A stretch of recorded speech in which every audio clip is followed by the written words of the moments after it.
عزاداری میں جو رسمیں ہیں زیادہ تر یہ رسمیں وہ ہیں جو دشمنوں نے اہل بیت کے ساتھ کی، وہ چیز آ کے رسم بن گئی. اہل بیت نے جو کام کیا وہ رسم نہیں بن سکی. امام حسین نے ظالم کے خلاف قیام کیا، ظالم کے خلاف قیام رسم نہیں بن سکی. امام حسین نے ظہر عاشور میدان کربلا میں نماز اقامہ کر کے بتلایا، یہ نماز اقامہ کرنا ظہر عاشور رسم نہیں بن سکی. رسم بنی کیا؟ وہ چیزیں جو دشمنوں نے اہل بیت کے ساتھ کی. دشمنوں نے خیمے جلائے، نتیجے میں بیبیاں باہر آ گئی، ان کا ساز و سامان سب کچھ اندر چھوٹ گیا، پا برہنہ باہر آ گئی. یہ چیز رسم بن گئی. آپ دیکھیں پہلی محرم سے اب تک کئی خواتین کئی مرد 2 مہینے 8 دن ننگے پیر گھوم رہے ہیں. میں دیکھ رہا تھا کہ یہ ننگے پیر گھومنا کیا مستحب ہے؟ تو یہ عاشور کے دن بھی مستحب نہیں ہے ننگے پیر گھومنا. پھر کیا ہے؟ یہ ادب ہے. ننگے پیر کیوں ہو گیا؟ یہ انسان ادب کے طور پر ہو گیا، ٹھیک ہے مسئلہ نہیں ہے، لیکن کتنے دن؟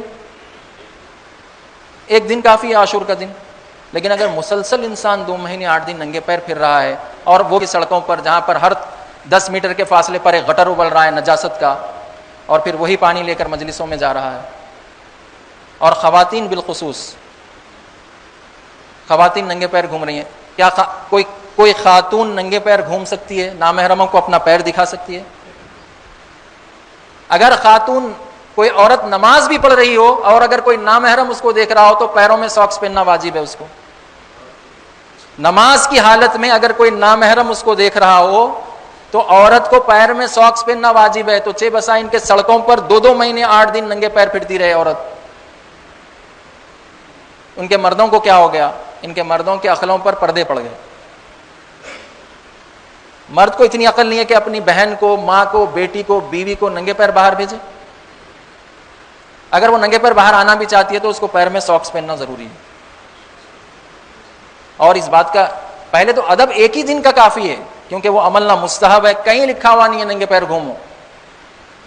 اچھا آپ نے چپل تو اتار دیا، منہ میں سے گٹکا نہیں چھوٹا، ہاتھ سے سگریٹ نہیں چھوٹا، منہ سے گالی نہیں چھوٹی، زبان سے غیبت نہیں چھوٹی، نماز کے پابند نہیں ہوئے، ترک نماز نہیں چھوٹا، صرف چپل چھوٹ گئی. تو ہوش کے ناخن لینا ہے. اور ان باتوں پر آج انگلی نہیں رکھی جائے تو کل کے دن یہ واجبات میں شمار ہو جائیں گے. کل کے دن جب روکا جائے تو کہیں گے اتنے سال سے یہ ہو رہا ہے، کوئی عالم نے بولا، تمہیں بولنے کی کیا ضرورت ہے؟ آج ہی روکنا ضروری ہے. جو کام بھی غلط ہو رہا ہے اس کو آج روکنا ضروری ہے. اور یہ کہاں سے سیکھا ہم نے؟ یہ اہل بیت سے سیکھا. یہ ہم نے 11ویں امام سے سیکھا. 11ویں امام کے زمانے کے علماء سو بن گئے تھے. ہر برا کام دیکھ کر آنکھیں بند کر لیتے تھے، ٹوکتے نہیں تھے کسی کو کہ یہ غلط کام ہے، یہ مت کرو. حضرت نے ایک تفصیلی حدیث بیان کی جو کل میں نے مجلس میں پڑھی، کل 5 ربیع الاول کو، وہ تفصیلی حدیث جس میں علماء سو کو علماء یہود سے تشبیہ دی امام نے.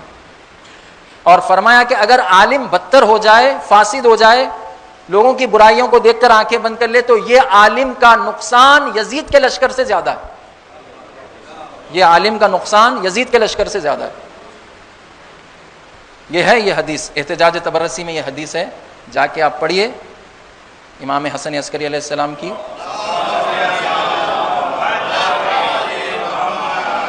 گفتگو کا خلاصہ یہ ہوا کہ ائمہ کو اللہ نے پاک بھیجا. کل یہ بات میں نے عرض کی تھی، آیت تطہیر، ائمہ کو اللہ نے اہل بیت کو پاک کیا. کس لیے پاک کیا؟ ہم سے اس کا کیا تعلق ہے پاکیزگی کا؟ اللہ نے اہل بیت کو پاک کیا تاکہ اہل بیت ہم کو پاک کریں، تاکہ اہل بیت ہمارے اندر آلودگی کھوٹ کو دور کریں. اہل بیت یوں ہی پاک نہیں ہوئے، پاک ہوئے مقصد کے لیے. وہ مقصد کیا ہے؟ اللہ نے ان کو پاک کیا تاکہ وہ ہم کو پاک کریں. جو بھی آلودگی ہمارے اندر ہے، غلط چیز ہمارے اندر ہے، کھوٹ ہمارے اندر ہے، اہل بیت آ کر اس کھوٹ کو ختم کر دیں، اس آلودگی کو ختم کر دیں. کب یہ آلودگی؟ اچھا اہل بیت بھی چاہیں اور ہم نہ چاہیں. اہل بیت کے زمانے میں اہل بیت بہت سوں کو پاک کرنا چاہ رہے تھے لیکن وہ گندے رہنا پسند کیے. وہ گندے ہی رہے، گندے مر گئے وہ لوگ. پاک ہونا پسند نہیں کیا انہوں نے. آج بھی ایسا ہی ہے. اگر کوئی عالم، کوئی مصلح، کوئی سمجھدار شخص، کوئی مومن قوم کی گندگی کو صاف کرنا چاہ رہا ہے تو وہ گندگی کو ہٹائیں، پھر وہ پاکیزگی کو قبول کریں، کیونکہ اللہ کو پاکیزہ دین، پاکیزہ عقائد، پاکیزہ عمل پسند ہے، پاکیزہ نسل پسند ہے. لیکن اگر آپ وہ اچھائی کو قبول نہیں کریں گے تو ویسے ہی گندے رہیں گے، گندے رہیں گے، گندے جئیں گے، گندے مر جائیں گے، اور پھر قیامت میں بھی گندے اٹھائے جائیں گے. لیکن جو شخص پاکیزگی کو قبول کر لے وہ زندگی بھی پاکیزہ گزارے گا، اس کی نسلیں بھی پاکیزہ ہو جائیں گی، اس کے عقائد عمل سب پاکیزہ ہو جائے گا، اس کی پوری زندگی پاکیزہ ہو جائے گی. قیامت کے دن جب اٹھایا جائے گا تو پاکیزہ لوگوں کے ساتھ اٹھایا جائے گا، اہل بیت کے ساتھ اٹھایا جائے گا.